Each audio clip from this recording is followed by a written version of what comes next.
एक बड़ी पुरानी कहावत है, कहते हैं ऐसी बानी बोलिए जमकर झगड़ा होए, पर उससे न बोलिए जो आपसे तगड़ा होए। यहाँ पर कुछ वैसा ही सीन देखने को मिला है। कोलंबिया के राष्ट्रपति ने डोनाल्ड ट्रंप से पंगे लिए और ये पंगा घंटा भर भी नहीं चला, कुछ ही घंटों में उन्हें यू टर्न लेना पड़ा है। जानेंगे आखिर क्या हुआ है। वहीं दूसरी तरफ ये जो तस्वीरें देख रहे हैं, ये तस्वीरें हैं भारत के डेविल स्ट्राइक का। आखिरकार भारत ने चिकन नेक में सेना क्यों उतारा? भारत को सब कुछ पता था और भारत चाहता तो बहुत कुछ कर देता। पाकिस्तान के तरफ से एक बड़ा खुलासा किया गया है। जियोपॉलिटिक्स में बहुत कुछ चल रहा है। हमेशा की तरह CIS न्यूज नेटवर्क के इस वीडियो में जानने को मिलेगा बहुत कुछ। आइए जानते हैं इन खबरों को विस्तार से। कोई भी कदम ना सोच समझ कर उठाना चाहिए, यूं ही फ्लो में आकर कभी भी कदम नहीं उठाना चाहिए, नहीं तो बेइज्जती और बड़ी होती है। स्क्रीन पर कुछ तस्वीरें देख रहे हैं आप। जिन तस्वीरों में देख रहे हैं लोगों को आप जाते हुए, ये कौन है? ये वो अवैध घुसपैठिए हैं जो अमेरिका में घुस गए थे। इन्हें पकड़ पकड़ के अब अमेरिका डिपोर्ट कर रहा है, जो कि डोनाल्ड ट्रंप ने पहले भी कहा था हम ऐसा करेंगे। और इस तरीके से बड़ी संख्या में लोगों को निकाला जा रहा है, लेकिन जो निकालने का तरीका है वो बड़ा अजीब है। कुछ तस्वीरें ऐसी आई है जिन तस्वीरों में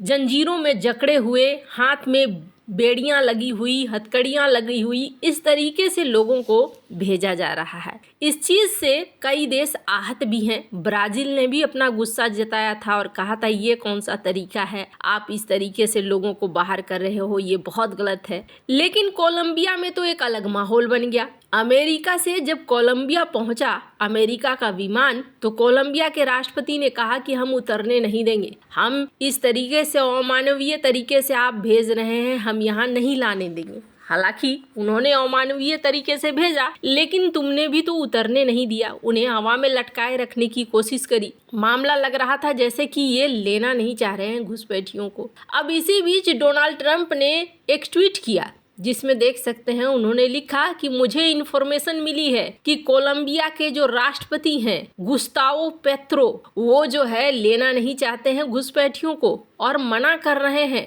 तो ऐसा करना है कि इनके ऊपर अर्जेंट बेसिस पर ये सारे काम करो। कौन कौन से काम? 25% अभी टैक्स, 50% एक हफ्ते के बाद। इनके अफसरों को निकालो, इनका वीजा रिवोक करो, इनके राजनयिकों को निकालो। इसके अलावे बॉर्डर पर सीमा और बॉर्डर पे टाइट कर दो और ज़्यादा कुछ। इसके अलावे बॉर्डर पर और ज़्यादा टाइट कर दो। इसके अलावे बैंकिंग फाइनेंशियल प्रतिबंध लगा दो। मतलब कि इन्होंने प्रतिबंधों का टोकरा ही खोल डाला। अब कहा जा रहा है इसके बाद गुस्ताओ भी गुस्सा में आ गए। स्क्रीन पे आप देख सकते हैं, मैं तुम्हारे सामने नहीं झुकूंगा, तुम मुझे मरवा सकते हो, ये करवा सकते हो, वो करवा सकते हो। उन्होंने अपना सारा गुस्सा यहाँ पर उड़ेल दिया, मैं भी तुम पर 50% टैक्स लगाऊंगा वगैरह वगैरह। पर गुस्ताओ भूल गए कि डोनाल्ड ट्रंप है और अमेरिका है, समर्थ को नहीं दोष गोसाई।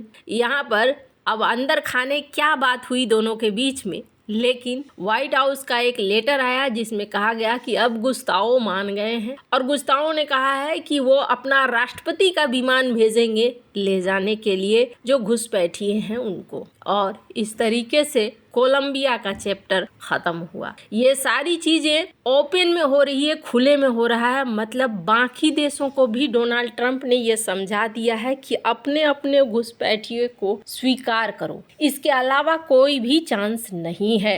तुम अगर सोचोगे तो उस तरीके से नहीं चलने वाला है। अब डोनाल्ड ट्रंप ने दुनिया को इस बात को समझा दिया है कि मास डिपोर्टेशन होगा, लोग निकाले जाएंगे और आपको अपने लोगों को स्वीकार करना है। और गुस्ताओ को भी आखिरकार मानना पड़ा। बहुत बड़ा व्यापार है जो चलता है कोलंबिया से अमेरिका के बीच में, और अब इन्हें राष्ट्रपति का प्लेन भेजना पड़ रहा है। अब ऐसे घुसपैठियों को लाने के लिए जो आपके देश को छोड़कर चले गए थे और अच्छी जिंदगी की चाहत में वो गलत सही रास्ते पकड़ते हुए किसी दूसरे देश में घुस गए थे।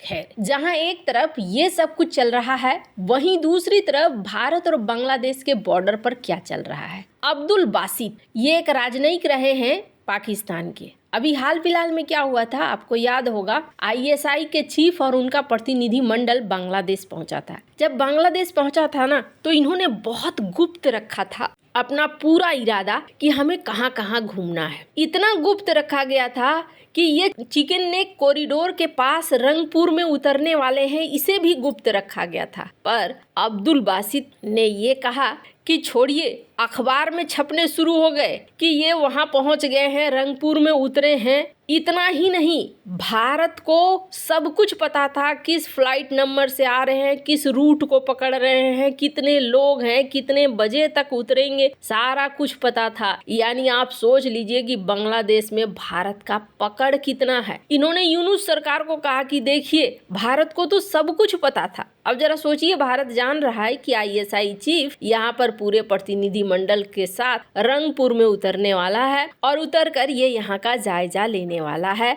ये उल्फा लीडर से भी मिलने वाला है। ये बात भी भारत को पता थी। कहा जा रहा है कि इतना इंटेलिजेंस भारत का इस इलाके में मजबूत है। खुद अब्दुल बासित ने कहा कि एयरपोर्ट से लेकर हर जगह भारत की तगड़ी मौजूदगी है बांग्लादेश के अंदर, जिसकी वजह से भारत को सारी इन्फॉर्मेशन मिली हुई थी। हालांकि भारत अपने नॉर्थ ईस्ट कॉरिडोर में बहुत ज़्यादा एक्टिव रहता है, ये किसी से छिपा हुआ नहीं है। पर बांग्लादेश की बात जहाँ तक है ना, बांग्लादेश में एक और चीज कही जा रही है। स्क्रीन पर एक आर्टिकल देखिए। माना जा रहा है कि बांग्लादेश के आर्मी चीफ के खिलाफ एक तख्ता पलट हो सकता है। यहाँ पर स्थितियां बहुत गड़बड़ चल रही हैं, ये देखने को ही मिल रहा है। पाकिस्तान और बांग्लादेश थोड़े साथ साथ आ रहे हैं। चिकन नेक कॉरिडोर एक बार फिर से पाकिस्तान के निशाने पे आ रहा है और कहा जा रहा है कि पाकिस्तानी सेना बांग्लादेश से सटे हुए इलाके में तैनात हो सकती है, भारत के खिलाफ एक मनोबल को बढ़ा सकती है, प्लान को बढ़ा सकती है। ये सब कुछ देखते हुए भारत ने भी यहाँ पर अब डेविल स्ट्राइक नाम का युद्धाभ्यास किया है। स्क्रीन पर इन तस्वीरों को देख सकते हैं। इस युद्धाभ्यास में वायुसेना और थल सेना दोनों का समन्वय देखने को मिला। इन्होंने वीडियो भी रिलीज करी है और ये कहाँ किया गया है, ये सिलीगुड़ी कॉरिडोर में किया गया है युद्धाभ्यास। भारत इस पूरे क्षेत्र में अपने आप को मजबूत बनाए रखने के लिए इस तरीके के युद्धाभ्यास अब शुरू कर रहा है। रिजल्ट क्या आया है, तो कहा जा रहा है कि रिजल्ट यहाँ पर बहुत ही सही आया है। जो दोनों का समन्वय है, थल सेना और वायुसेना दोनों का, बहुत ही बढ़िया देखने को मिला। अब अगर बांग्लादेश में कोई भी उथल पुथल मचता है तो भारत को एक्शन लेना पड़ेगा। इसलिए भारत इस जगह के लिए बहुत ही ज्यादा एक्टिव माना जा रहा है। कहीं ऐसा ना हो, कुछ लोग तो ये भी कह रहे हैं कि ये समय है भारत को ये चिकन नेक कॉरिडोर वाला समस्या हमेशा के लिए समाप्त कर देने का। कहीं ऐसी गलती ना बांग्लादेश कर दे कि एक समस्या को खुद के लिए भी बुला ले। हालांकि भारत बहुत एक्टिव है और आने वाले दिनों में इस क्षेत्र में बहुत सारी चीजें आपको देखने को मिली है। खेल तो अभी शुरू हुआ है। आपको क्या लगता है, इन सब मामले में आपकी क्या राय है, कमेंट कर जरूर बताएं। जल्द मिलते हैं अगले वीडियो में नई खबर के साथ।